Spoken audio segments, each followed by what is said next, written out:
মানুষ মারতে থাকো, কিছু যায় আসে না, আমি ক্ষমতা থেকে সরবো না। ওরা তখন বলেছিলেন আর এটা সম্ভব হবে না প্রধানমন্ত্রী, কারণ একটা মরে তো 4টা দাঁড়ায়, একটা মরে তো 10টা দাঁড়ায়, কটা মারবেন আপনি?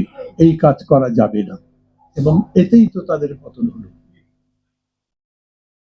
সেই সময় কি তারা ভাবতে পেরেছিলেন যে এরপরে কিরকম সরকার করতে হবে? 5 তারিখ দুপুরবেলা আমি ফোন পেয়েছি, আমাকে বলা হয়েছে সেনাপতি, যিনি প্রধান সেনাপতি আমাদের দেশের, তিনি ডাকছেন সবাইকে, কথা বলবেন। আমি গেছি, কিন্তু যেতে যেতে রাস্তার মধ্যে মানুষ আমাকে দেখে আর হই হই করে। শুধু 2 নম্বর গুলশান থেকে ওই জাহাঙ্গীর গেট যেতে যেতে আবার 3 ঘন্টা লেগেছে। আমি গিয়ে মিটিং পাইনি। পরে আপনারা কেউ কেউ হয়তো দেখেছেন, এখনো খুঁজে পাবেন ইউটিউবের মধ্যে, আসিফ নজরুল বলেছেন তাকে যারা যারা দায়ী করেছেন যে উনি কি করেছেন, তখন উনি বলেছেন আমরা যারা বসেছিলাম তাদের কারো মাথার মধ্যে একটি বিপ্লবী সরকার ছিল না। থাকলে তো বলতো।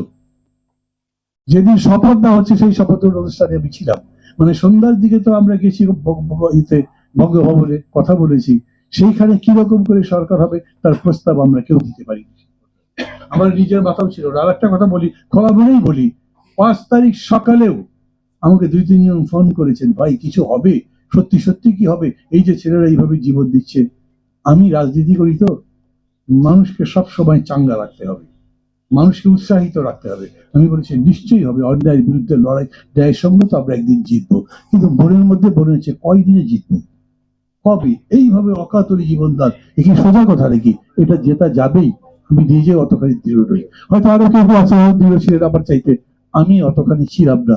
আর ছিলাম না বলে বলতে পারিনি, সেই জন্য আমার মাথার মধ্যে এটাও ছিল না যে যদি সরকারটা চলে যায়, কারণ সরকার যে যাবেই 2-1 দিনের মধ্যে তা তো বুঝতে পারছি না, যদি সরকার চলে যায় তাহলে আসবে কে, সেই ধারণা আমার মাথায় ছিল না, এবং আমি আপনাদের কাছে বলি কারো মাথায় ছিল না।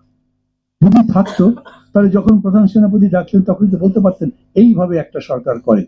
শপথ দেওয়ার দিনে দেখলাম রাজনৈতিক চিন্তক যিনি আছেন ফরহাদ মাজার, আরো অনেক বিষয় তার সাথে আবার দ্বিমত আছে, কিন্তু উনি নাকি বলেছেন এই শপথ হওয়া উচিত শহীদ মিনারে, এবং শপথ গ্রহণ করবেন যিনি, তিনি রাষ্ট্রপতি হতে পারবেন না, একটা দিন মজুর সাধারণ মানুষ হোক, কারণ এটা বিপ্লবী সরকার।